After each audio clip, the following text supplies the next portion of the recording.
یا رسول اللہ صلی اللہ تعالی علیہ وسلم سالوں بیت گئے ہیں سجدے کرتے ہوئے، حضور سالوں بیت گئے ہیں تسبیح پڑھتے ہوئے، سالوں بیت گئے کہتے ہوئے کہ سبحان اللہ وہ پاک ہے، ہمیں سالوں بیت گئے یہ کہتے ہوئے کہ اللہ اکبر وہی سب سے بڑا ہے، سالوں بیت گئے کہتے ہوئے کہ الحمدللہ ساری تعریفیں اللہ کے لیے، سالوں بیت گئے اس کی تسبیح کرتے، تحلیل کرتے، تکبیر کہتے، حضور اب نہ ہمارا اپنے رب سے ملنے کو جی چاہتا ہے، کبھی اے حقیقت منتظر نظر آ نہ لباس مجاز میں، لاکھوں سجدے تڑپ رہے ہیں میری جبین نیاز میں، اور اقبال کہنے لگے کہ تیرے عشق کی انتہا چاہتا ہوں، تو میری سادگی دیکھ کیا چاہتا ہوں، میرا ذرا سا تو دل ہے مگر شوق اتنا، میں وہی لن ترانی سنا چاہتا ہوں، میرا بھی دل کرتا ہے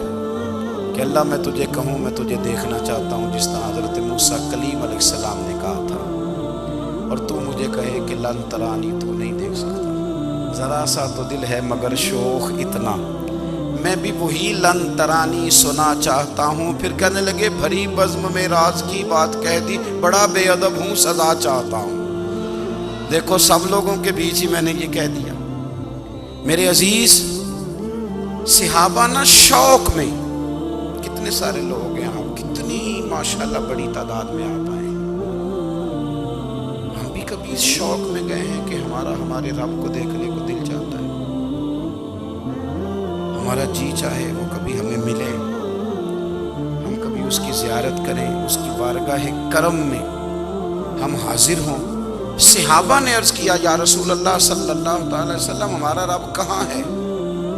ہمارا نا اپنے رب کو دیکھنے کو جی چاہتا ہے۔ جب صحابہ نے یہ عرض کیا تو اللہ نے قرآن مجید نازل کیا، فرمایا وَإِذَا سَأَلَكَ عِبَادِي أَنِّي فَإِنِّي قَرِيبٌ، محبوب جب میرے بندے آپ کی بارگاہ میں آ کے میرے بارے میں پوچھے نا تو ان سے کہہ دینا میں ان کے قریب ہی ہوں،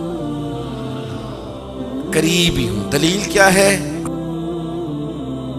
آئی اذا دان، یہ جب بھی مجھ سے دعا مانگیں گے میں ان کی دعاؤں کو قبول فرماؤں گا، میں ان کے قریب ہوں، میں ان کے قریب ہوں، یہ جب بھی دعا مانگیں گے نا میں قبول کروں گا، میں ان کے قریب ہوں۔ اللہ تبارک و تعالیٰ کے بندے اللہ سے محبت کرتے، رب کی بارگاہ میں جھکتے، اس کو اپنے دکھ سناتے، اس کے پیارے محبوب صلی اللہ تعالیٰ علیہ وسلم کا وسیلہ لے کے اس کے حضور حاضر ہو جاتے، پیشانیاں سجدوں سے روشن ہوتی۔ ہم نا ہر چیز کے لیے وقت نکالتے ہیں، ہر چیز کے لیے، لیکن عبادت کے لیے وقت نہیں نکالتے۔ ہر شے آباد ہے، ہر شے، ہماری فیس بک بھی آباد ہے، واٹس ایپ بھی آباد ہے، ہمارے ٹویٹر بھی آباد ہیں، ہماری ہر چیز آباد ہے، سب سے کم آباد ہمارا مصلی رہ گیا، سب سے کم۔ وہ لوگ اب ڈھونڈنے سے ملتے ہیں جن کی بغل میں مصلی ہوتا تھا۔ میرے بھائی آپ کتنا کو دنیا کے پیچھے بھاگو گے تھکا دے گی، کتنا دولت کے پیچھے بھاگو گے تھکا دے گی۔ آپ جب اپنی زندگی میں جمع تفریق کرو گے نا تو مرتے وقت احساس ہوگا کہ سارا کچھ تو لوگوں کے لیے کیا، اپنے لیے تو کر ہی کچھ نہیں سکے۔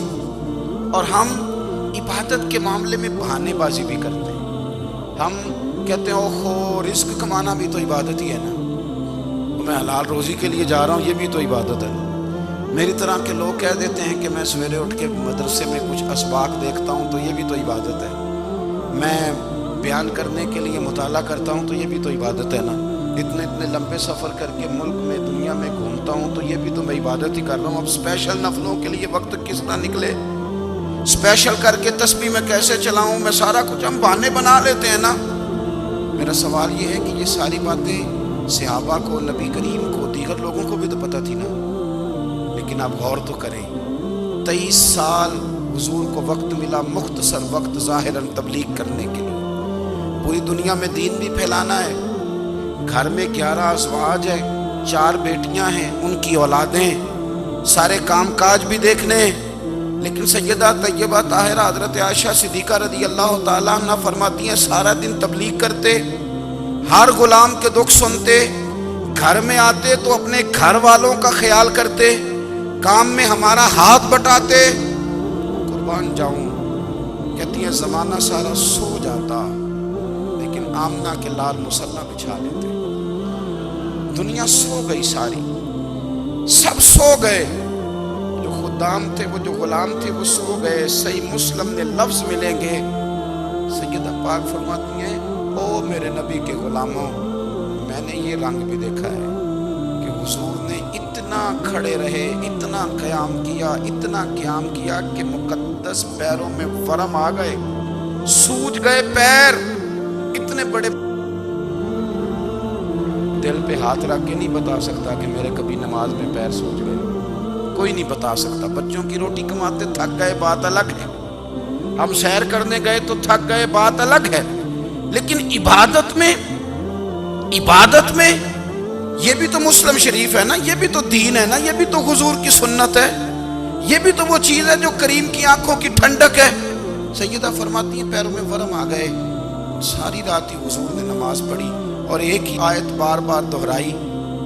مسجد نبوی میں بلال حبشی نے فجر کی اذان دے دی، حضور ابھی مصلی پہ تھے، کریم فارغ ہوئے، میں نے عرض کی یا رسول اللہ صلی اللہ علیہ وسلم، آپ کے تو صدقے اللہ اگلے پچھلوں کے گناہ معاف کرے گا، تو آپ اتنی آہوزاری کیوں فرماتے ہیں؟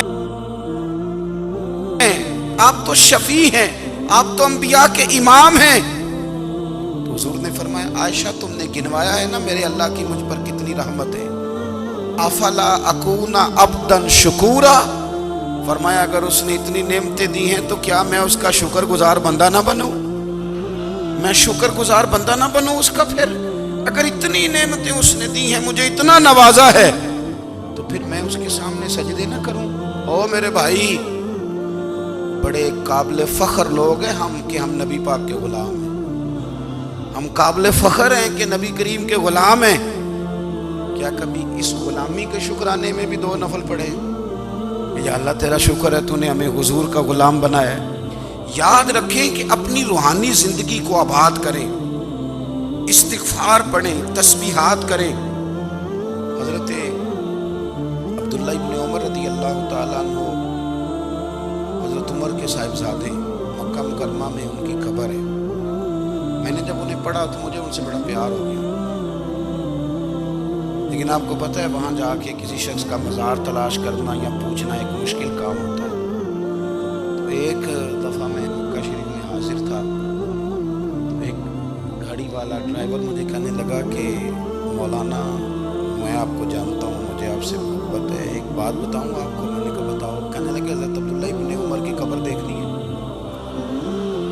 میں نے کہا یہ تو نہیں کہہ رہا، یہ کسی نے بندوبست کرایا ہے، یہ اللہ نے تیرے دل میں بات ڈالی ہے، کہ ہو گیا تو لے چل مجھے۔ حضرت عبداللہ ابن عمر کو نبی پاک نے فرمایا تھا راجل صالح، یہ نیک بندہ ہے، یہ متقی آدمی۔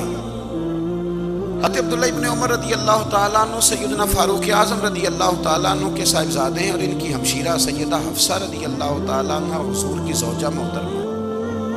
ایک دن اپنی ہمشیرہ سے کہنے لگے کہ نبی کریم صلی اللہ تعالیٰ علیہ وسلم گھر میں آئے نا، اور اگر حضور غم امت میں پریشان نہ ہو، طبیعت کو حشاش بشاش دیکھو، تو ذرا پوچھنا تو صحیح حضور کا میرے بارے میں کیا خیال، پوچھنا تو صحیح کہ کریم کی بارگاہ میں میرا کیا مقام ہے، میرے بارے میں حضور کیا فرماتے ہیں۔ اب بہن کو کام بتائے اور بتائے بھی بھائی، کوئی بہن وہ کام نہ کرے، یہ تاریخ میں ہوتا نہیں۔ حضرت عمر فاروق رضی اللہ تعالیٰ عنہ کی صاحبزادی ام المومنین رضی اللہ تعالیٰ عنہ فرماتی ہیں کہ میں تو بس منتظر تھی، انہوں نے تو کہا تھا نا کہ اگر تم حشاش بشاش دیکھو تو بات کرنا، لیکن حضور تشریف لائے، میری باری تھی، میرے گھر تشریف لائے، کھانا پیش کیا تو فوراً میں نے عرض کی حضور ایک بات پوچھنی تھی۔ حضور نے فرمایا پوچھئے۔ میں نے عرض کی حضور میرے بھائی عبداللہ ابن عمر کے بارے میں آپ کا کیا خیال ہے؟ نوجوانوں میری بات پہ غور کرنا، میرے بھائی کے بارے میں آپ کا کیا خیال ہے؟ تو نبی کریم صلی اللہ تعالیٰ علیہ وآلہ وسلم نے میری طرف دیکھا اور پھر حضور زیر لب تھوڑا مسکرائے، اور بریلی کے امام کہتے ہیں کہ حضور مسکرا دیتے تھے نا تو جو بڑا دکھی ہوتا تھا وہ بھی ہنس پڑتا تھا۔ اب سوال پیدا ہوتا تھا کہ پھر تو اس مسکراہٹ کے لیے انتظار کرنا پڑتا ہوگا کئی کئی مہینے کہ حضور مسکرائیں تو رونے والے ہنسیں، تو اعلیٰ حضرت فرماتے ہیں نہیں، انتظار نہیں کرنا پڑتا، یہ مسکراتے رہنا تو حضور کی عادت ہے۔ جس کی تسکین سے روتے ہوئے ہنس پڑے، اس تبسم کی عادت پہ لاکھوں سلام۔ یعنی یہ تو عادت ہے حضور کی مسکراتے رہنا، اس کے لیے انتظار نہیں کرنا پڑتا۔ بھائیو آپ خیال رکھیں گے، غور کریں گے، حضرت عبداللہ ابن عمر رضی اللہ تعالیٰ عنہ کے بارے میں پوچھا تو سیدہ فرماتی ہیں کہ نبی کریم صلی اللہ تعالیٰ علیہ وسلم نے زیر لب مسکرائے اور فرمایا حفصہ تیرا بھائی ہے تو اچھا، لیکن میں نے سنا ہے کہ عشاء کی نماز پڑھتا ہے تو فجر تک سویا ہی رہتا ہے۔ او نوجوانوں، 10 بجے تک سونے کی بات نہیں ہوئی، 9 بجے تک سونے کی بات نہیں ہوئی، 11 بجے اٹھنے کی بات نہیں۔ حضور فرمانے لگے میں نے سنا ہے کہ عشاء کی نماز پڑھ کے سو جاتا ہے اور فجر تک سویا ہی رہتا ہے، اسے چاہیے کہ تہجد کے وقت اٹھا کرے، اللہ کی بارگاہ میں حاضر ہوا کرے، آہوزاری کرے، سجدے کرے، عبادت کرے۔ اٹھتا ہے اور فجر میں جا کے اٹھتا ہے۔ حضرت جناب حفصہ رضی اللہ تعالیٰ عنہ کہتی ہے میں نے جناب عبداللہ ابن عمر کو پیغام دیا اور میں نے کہا میرے جوان بھائی سن، نبی پاک نے فرمایا ہے تو اچھا پر تہجد میں نہیں اٹھتا، نفل نہیں پڑھتا۔ او میری ملت کے جوانوں، مزہ نہیں آ جاتا جب ساری دنیا سوئی ہو، ساری دنیا، اور بستر بھی گرم ہو اور نیند بھی پورا غلبہ کر رہی ہو، اور اچانک گھنٹی بجے دماغ میں، آنکھ کھلے، گھڑی پہ نظر پڑے، 3:30 4 بجے کا پیغام گھڑی بتائے، اور کوئی چڑھتی جوانی والا اٹھ کے وضو کرے، اور جب وہ مصلی کھول کے بچھائے تو مدینے والے محبوب کہتے ہیں کہ ہر نماز پہ رب ثواب دیتا ہے، اور جو اٹھ کے تہجد کی نماز پڑھے اسے دیکھ کے تو رب مسکراتا ہے، جو اس کی شان کے لائق ہے، جو اس کی شان کے لائق، وہ مسکراتا ہے، خوش ہوتا ہے کہ میرا بندہ تہجد میں اٹھ گیا، وہ مسکراتا ہے۔ کاش ہماری صبح کبھی اپنے مالک کے نام ہو جائے، کاش کہ صبح حضرت ابو الحسن رحمۃ اللہ تعالیٰ علیہ حضرت معاذ ابن جبل رضی اللہ تعالیٰ عنہ کے پاس بیٹھا کرتے تھے، فرماتے ہیں ان سے جو پیار بڑھا تو پھر میرا مصلی سے بھی بڑھ گیا۔ تابعی ہیں، فرماتے ہیں صحابی رسول سے محبت ہوئی تو ذکر سے بھی ہو گئی، پھر درود شریف سے بھی ہو گئی، محبت ان سے بڑھی تو پھر اللہ نے مسجد کا پیار بھی بڑھا دیا۔ آپ فرماتے ہیں کہ میری ہر وقت طبیعت چاہتی تھی کہ بس اللہ اللہ کروں، بس اللہ اللہ کروں، بس نہ میں ذرا تھوڑی جان چھڑاؤں لوگوں سے، کو 10 منٹ ملے تو میں کچھ 4 نفل پڑھ لوں، میں تھوڑا سا نہ بچوں لوگوں سے، اور مجھے تسبیح ملے تو میں نہ کچھ 400-500 دفعہ استغفار پڑھوں، سبحان اللہ، الحمدللہ، اللہ اکبر، لا حول ولا قوت الا باللہ، میں نہ تسبیحات پڑھوں۔ فرماتے ہیں کہ بچے تھے گھر میں 6-7، غربت تھی، کام ملتا کوئی نہیں تھا، اور میں کام چور نہیں تھا، کام ڈھونڈتا تھا، پر اللہ کی قدرت کے کام نہیں ملتا تھا۔ فرماتے ہیں کہ میں نے ایک دن اپنی اہلیہ سے کہا کہ آج میں پھر جاتا ہوں کام ڈھونڈنے، تو میری بیوی بڑی فرما بردار تھی، پر اس دن نہ غربت کے ہاتھوں تنگ آ کے کہنے لگی آج نانا کوئی تو چیز لے کے آیا، تو مجھ سے بچوں کی بھوک نہیں دیکھی جاتی، سب روگاں دا روگ محمد جس دا نام غریبی، کنڈ بلا کے لنگ جاندے نہیں دوست یار قریبی، آج نہ کچھ لے کے آیا تو میں بچے لے کے میکے چلی جاؤں گی۔ شیخ فرماتے ہیں کہ میں بڑا پریشان گھر سے نکلا، پر میں نے صبح سے لے کے زور تک کام ڈھونڈا، کام ملا کوئی نہیں، تو میرے دل میں خیال آیا چلو کام نہیں ملتا تو اللہ اللہ تو کرے نا، چلو بندوں کی مزدوری نہیں ملتی تو رب کریم کی عبادت ہی کرتے ہیں۔ فرماتے ہیں کہ میں نے نا فرات کے پانی سے وضو کیا، نہر کے، شدید دھوپ تھی، ساتھ ریت تھی اور ریت تپ رہی تھی، میں نے اپنا رومال وہیں مصلی کے طور پر بچھا لیا، اور فرماتے ہیں کہ زور سے لے کر عصر تک نماز پڑھی، دھوپ بھی پورے زور پہ، پر میرے سجدے کا ذوق بھی پورے زور پہ۔ فرماتے ہیں سورج بھی چمک رہا ہے اور رب کی عبادت کا ذوق بھی پورے زور پہ، میں سجدہ کروں تو پھر میرا اٹھانے کو جی نہ چاہے، میرے استاد لکھا کرتے تھے، یہ ان کا شعر ہے، وہ کہا کرتے تھے مجھے سوز دے، مجھے ساز دے، اور مجھے نیم شب کا نیاز دے، دم سجدہ خود کو میں توڑ دوں، مجھے ایسا ذوق نماز دے۔ اور میں تیری بہار کا پھول ہوں، میں کھلا بھی ہوں تو تیرے لیے، مجھے میری شاخ سے توڑ لے، مجھے اپنی زلف کا ناز دے۔ بھائی فرماتے ہیں کہ عصر تک میں نے نفل پڑھے، دل ڈھلنے لگا، عصر کی نماز پڑھی اور میں وہاں سے چلا۔ اب میں جب نکلنے لگا تو دل میں خیال آیا کہ چھوٹی چھوٹی دیواریں ہیں گھر کی، بغیر کچھ لیے جاؤں گا تو بیوی دور سے دیکھے گی تو شور کرے گی کہ پھر خالی ہاتھ آ گیا۔ کہتے میں نے اپنے اسی رومال میں جس پہ میں نے نماز پڑھی تھی نا، رومال میں کی عقیدے پنجابی جو صافہ کہتے ہیں، اسی میں نا میں نے کچھ ریت بھر لی کہ وہ دور سے دیکھے گی تو سمجھے گی کچھ لے کے آیا ہے، چلو جا کے اسے بتا دوں گا کہ آج پھر مزدوری نہیں ملی۔ کہتے ہیں وہ ریت لے کر جب میں گھر میں گیا تو پہلے بیوی دروازے پہ کھڑی ہوتی تھی، پوچھتی تھی خالی ہاتھ آ گئے ہو؟ آج میں نے دیکھا تو ہے ہی کوئی نہیں۔ فرماتے ہیں میں اندر داخل ہوا، سلام لیے، کونے میں میں نے وہ رومال رکھ دیا اور میں نے آواز دی کہ بھلی مانس کہاں ہو؟ تو وہ کہنے لگی آپ منہ ہاتھ دھو لیں، میں روٹی لے کے آئی۔ میں نے کہا روٹی کہاں سے آ گئی؟ یہاں تو کئی دنوں کے فاقے، تو کئی دنوں کی غربت ہے، یہاں تو اس گھر میں تو فقیری ہے۔ فرماتے ہیں کہ وہ روٹی لے کے آئی اور اس وقت کی جو موجودہ نعمتیں تھیں، سمجھ لیں سلاد، اچار، ہر چیز ساتھ لائی۔ میں نے کہا کہ بچے کہاں گئے؟ کہنے لگی وہ کھانا کھا کے کھیلنے گئے، آپ کھانا کھا لیں آ جاتے۔ کھانا اس نے چن دیا۔ میں نے حیرت انگیز لہجے میں ساری نعمتیں اپنے دسترخوان پہ دیکھ کر کے بیوی سے پوچھا یہ کہاں سے آیا کھانا؟ بچوں کو تو نے کہاں سے کھانا کھلایا؟ یہ سارا کچھ کیسا ہے؟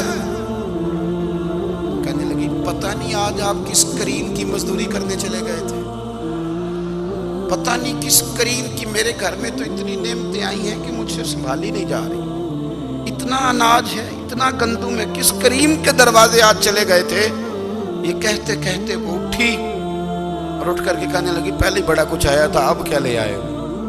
اور جا کر کے نا اس نے وہ ریت والا رومال کھولا، کہنے لگے میں تو لے کے آیا تھا ریت، تو میرے رب نے اسے بھی سونے اور ہیرے بنا دیا تھا۔ جب آپ کی توجہ اللہ کی جانب، میرے نبی پاک صلی اللہ تعالی علیہ وسلم نے فرمایا ہر چیز اپنے رب سے مانگ، ہر چیز مانگ، ہر چیز مانگ۔ یا رسول اللہ کیا کچھ؟ میرے محبوب نے فرمایا تیرے گھر میں نمک بھی ختم ہو جائے تو وہ بھی اپنے رب سے مانگا کر، تو مانگنا وہ تجھے دے گا، تو اس کی بارگاہ میں کشکول طلب دراز تو کرنا۔ اور ترمذی شریف میں عجیب لفظ ہیں، رسول کائنات نے فرمایا، رب کریم فرماتا ہے جب میرا بندہ ہاتھ اٹھاتا ہے نا تو مجھے حیا آتی ہے کہ میں خالی کیسے لوٹا دوں اس کے، اتنے بڑے بادشاہ کی بارگاہ میں۔ او بھائی لوگوں سے عزتیں تلاش کرتے ہو تو وہ کیا تمہیں عزت دیں گے؟ وہ تو کل اچھا کہتے ہیں پرسوں برا کہنے لگ جاتے ہیں۔ لوگوں کے سامنے گڈ بک میں آنا چاہو گے تو وہ تو سویرے تمہارے بارے میں کچھ کہیں گے، شام کچھ اور کہیں گے۔ اپنی روحانی زندگی آباد کریں، اپنے مصلے کو وقت دیں، اور دنیا سے چھپ کر اس موبائل کو بند کر کے اور اپنے آپ سے بھی چھپ کے اور تنہا ہو کے چھپا کے سارا کچھ اپنے آنسو اپنے رب کی بارگاہ میں پیش کریں، اس کے حضور حاضری دیں۔ سنو نا ترمذی کی حدیث اور اسے یاد رکھنا، نبی پاک علیہ السلام نے فرمایا اپنے دکھ لوگوں کے سامنے نہ بیان کرنا، سیٹھوں نوابوں کو نہ بتاتے پھرنا، دنیا داروں کے سامنے جا کے نہ رونا کہ میں تکلیف میں ہوں۔ اور میں اگر دنیا داروں کو دکھ بتاؤ گے رب تمہیں کبھی غنی نہیں کرے گا، اور لوگ ہیں کہ الٹا مذاق اڑائیں گے۔ آپ کی جس سے بڑی پکی یاری ہے نا، پکی، وہ تب تک پکی ہے جب تک آپ نے 50,000 مانگا نہیں، اور جس وقت آپ نے کہہ دیا کہ میں مجبور ہوں میری مدد کر تو پھر ختم ہو گئی دوستی۔ لوگوں کی تعلقات آپ کے ساتھ تب تک ہیں جب تک آپ ان سے کوئی ضرورت وابستہ نہیں کرتے۔ کریم محبوب فرمانے لگے بندوں کے سامنے دکھ نہ بیان کرنا، اللہ تجھے کبھی غنی نہیں کرے گا۔ تو اپنے دکھ اپنے رب کو بتا، تو دعائیں مانگ، تو اس کی بارگاہ میں حاضر ہو، تو اس کے حضور عرض کر۔ فرمایا اپنے دکھ اپنے رب کو بتا، وہ جلدی کرے یا دیر سے کرے تجھے ساری دنیا سے بے نیاز کر دے گا، تجھے کسی کا محتاج نہیں رہنے دے گا۔ اپنے مصلے کو، اپنے اپنی دعاؤں، ایک بزرگ فرماتے ہیں میں نے دعا مانگنے کا طریقہ اپنی بیوی سے سیکھا. دعا مانگنے کا طریقہ اپنی، سیکھنے والے تو اپنے بچوں سے بھی سیکھ لیتے ہیں، سیکھنے والے تو ہر ایک سے سیکھتے ہیں. وہ کہتے ہیں میں نے دعا مانگنے کا سلیقہ اپنی بیوی سے سیکھا ہے. حضرت وہ کس طرح؟ فرمانے لگے میری بیوی نے نا مجھے کوئی کام بتایا، کچھ پیسوں کی ضرورت کے لیے کہا، تو میں نے اسے کہا کہ بھئی ابھی میرے پاس نہیں ہے، کچھ دنوں میں آتے ہیں تو میں دے دوں گا. عورتوں کی عادت ہوتی ہے وہ بار بار یاد کراتی ہیں. 2-4 دنوں کے بعد پھر اس نے کہا حضرت وہ میں نے کہا تھا کچھ پیسے، میں نے اسے کہا کہ ابھی میرے پاس نہیں ہے، کچھ دنوں میں ملتے ہیں تو میں تمہیں دے دوں گا. اس نے کچھ دنوں کے بعد پھر کہا حضور وہ میں نے کچھ پیسے کہے تھے. فرماتے میں نے ڈانٹ دیا، میں نے کہا کہ کیا تو روز مجھے شرمندہ کرتی ہے، کہا نا میرے پاس نہیں ہے، ہوں گے تو دے دوں گا، تو روز یاد کراتی ہے. فرماتے اس نے پہلے تو میری ڈانٹ کو سہا، پھر میرے سخت جملوں نے اس کی آنکھوں میں آنسو پیدا کر دیے، پھر اس نے اپنے آنچل میں اپنے اس دکھ کو سمیٹا، اور پھر اس نے ایک جملہ کہا تو میں رو پڑا، اور مجھے اپنے رب سے مانگنے کا طریقہ آ گیا. مجھے کہنے لگی حضرت جی آپ نے ڈانٹ دیا، میں نے سہ لیا، پر آپ بھی میرے شوہر ہیں، بتائیں نا آپ سے نہ کہوں تو میں کس سے جا کے کہوں. فرماتے ہیں میں رو پڑا، اور میں کھل کے رویا، اور میں تڑپ کے رویا، اور پھر میری سسکیاں بند گئیں. تو مجھے کہنے لگی آپ کو کیا ہوا؟ میں نے کہا مجھے بھی دعا مانگنی آ گئی ہے. جب میں اسے کہوں گا نا اللہ تو ہی میرا رب ہے، میں تجھ سے نہ کہوں تو میں کس سے جا کے کہوں؟ میں کیوں کسی بندے سے سوال کروں؟ میں کیوں کسی دنیا دار سے کہوں؟ میں تیرے بندوں کا، نیک بندوں کا وسیلہ لے کے، تیرے محبوب کی غلامی لے کے تیری بارگاہ میں آیا، تجھ سے نہ مانگوں تو کس سے مانگوں؟ سمجھ آ گئی ہے. جب میں اس رنگ میں مانگوں گا تو پھر رب میرے اوپر بڑا ہی فضل فرمائے گا، وہ میرے اوپر بڑی رحمت کرے گا، وہ میرے لیے آسانیاں کرے گا. عزیز دوستو ہم اس طرح کرنے لگ گئے ہیں کہ ہم نے نا اپنے تعلقات پر اعتماد کرنا شروع کر دیا ہے. میرے تعلقات بہت ہیں، ہم نے اپنی دولت پر اعتماد کرنا شروع کر دیا ہے، میرے پاس دولت بہت ہے. ہم نے اپنے علم پر، اپنی شہرت پر اعتماد کرنا شروع کر دیا ہے کہ میرے پاس فلاں چیز بہت ہے. یاد رکھنا جب بے نیاز اپنی صفت بے نیازی دکھاتا ہے تو بڑی بڑی دولتوں والے مجبور نظر آتا ہے. بھائیو جب انسان کا رشتہ اپنے مالک کے ساتھ ہوتا ہے پھر تو غم بھی کچھ نہیں کہتے، پریشانیاں بھی کچھ نہیں کہتی، پھر تو زندگی صبر والی، پھر تو زندگی توکل والی، پھر تو زندگی بھروسے والی. پھر انسان اپنے آپ کو رسوا نہیں کرتا، دنیا داروں سے امیدیں اس کی ختم ہو جاتی، امیدیں اللہ رسول سے لگا لیتا ہے، مضبوط ہو جاتا ہے، مضبوط، طاقتور ہو جاتا ہے، خوددار ہو جاتا ہے، باوقار باعزت ہو جاتا ہے. حضرت بہلول دانا رحمت اللہ علیہ بیٹھے تھے تو ہارون رشید حج کر کے آ رہا تھا، تو رستے میں حضرت شیخ سے ملاقات ہو گئی تو السلام علیکم کے بعد کہنے لگا حضور کوئی حکم ہو تو بتائیے گا. تو حضرت بہلول دانا فرمانے لگے تیرا رب کون ہے؟ اس نے کہا اللہ. تو فرمایا میرا کون ہے؟ کہا اللہ. فرمانے لگے تو بڑا ہی بیوقوف ہے، کیا تو یہ سمجھتا ہے کہ رب ہارون رشید کو تو دے گا اور بہلول دانا کو بھول جائے گا؟ تیرا بھی وہی رب ہے، میرا بھی وہی رب ہے. اس نے اگر تجھے دے کے آزمایا ہے تو ہو سکتا ہے مجھے نہ دے کے آزما رہا ہو. جب اس کی حکمت کے تقاضے ہوں گے تو عطا کرے گا اور دے گا. تو جا اپنا کام کر. بھائی اپنی روحانی زندگی، اپنی عبادات، اپنے وظائف، اپنے روزمرہ کے معاملات، اپنی دعائیں، اپنا استغفار. دیکھو مشکل کام تو نہیں، 2 رکوع ہیں سورہ واقعہ کی اگر رات کو پڑھ لی جائے تو. میں کس طرح یہ بات بیان کروں کہ تعویذ بانٹنا آسان ہے اور وظیفہ بتانا مشکل ہے. سارا دن تعویذ بانٹیں تو لوگ لینے کو تیار ہیں، اور اگر آپ وظیفہ بتائیں تو کہتے ہیں تو مشکل کام ہے. او خدا کے بندے، اگر آپ کا تعلق قرآن پاک کے ساتھ مضبوط ہو، قرآن پاک کے ساتھ اگر آپ کا رشتہ ہو، لوگ سفارشیں ڈھونڈتے ہیں نا دنیا میں، کوئی تعلق مل جائے تو میرا کام ہو جائے. دنیا میں اتنا مشکل معاملہ ہے، آخرت میں مجھے بتائیے گا کتنا مشکل معاملہ ہوگا. میرے نبی پاک صلی اللہ تعالیٰ علیہ وسلم نے فرمایا جو لوگ سورہ ملک پڑھا کرتے تھے نا، سورہ ملک، یہ سورت ملک قیامت میں ان کی سفارش کرے گی. اور اس طرح کرے گی کہ کہے گی اے اللہ یہاں اس بندے کو جنت میں داخل کر دے یا مجھے قرآن پاک سے علیحدہ کر دے. تو رب فرمائے گا جا اس کا دامن تھام کے اسے جنت تک پہنچایا. آپ بات کو سمجھیں. جب آپ کے تعلقات اپنے معاملات کے ساتھ مضبوط ہوں گے، یہ نبی کریم نے وعدہ کیا ہے کہ تو سورت واقعہ پڑھ تیرے گھر میں فاقہ نہیں آئے.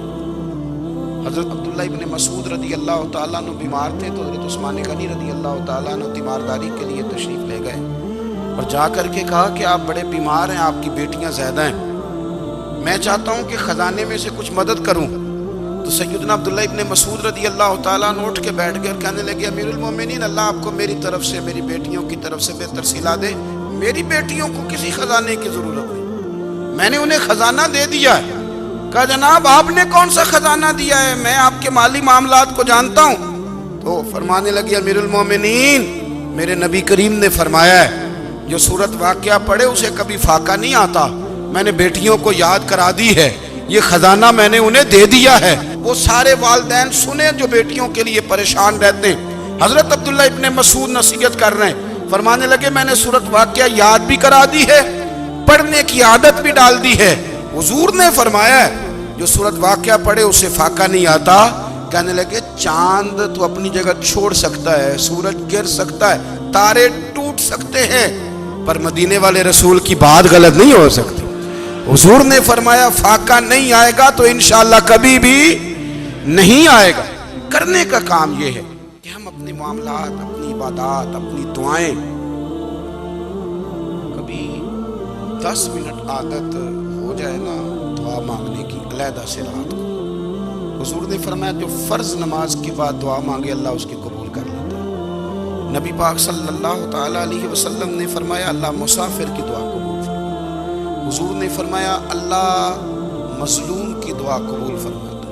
حضور نے فرمایا بیمار سے دعا کراؤ اللہ اس کی دعا قبول فرماتا ہے. میرے نبی پاک نے فرمایا ماں باپ جب بھی اولاد کے لیے ہاتھ اٹھائیں، ویسے تے بلے شاہ تو آسمانی اٹھ دیا ہی پھڑ دیں، جڑا گھر بیٹھا انہوں پڑھیا ہی نہیں.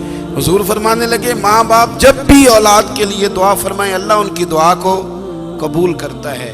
آپ اپنا تعلق بنائیں، دعا کے ساتھ، عبادت کے ساتھ، مصلی کے ساتھ رشتہ بنائیں، استغفار پڑھیں.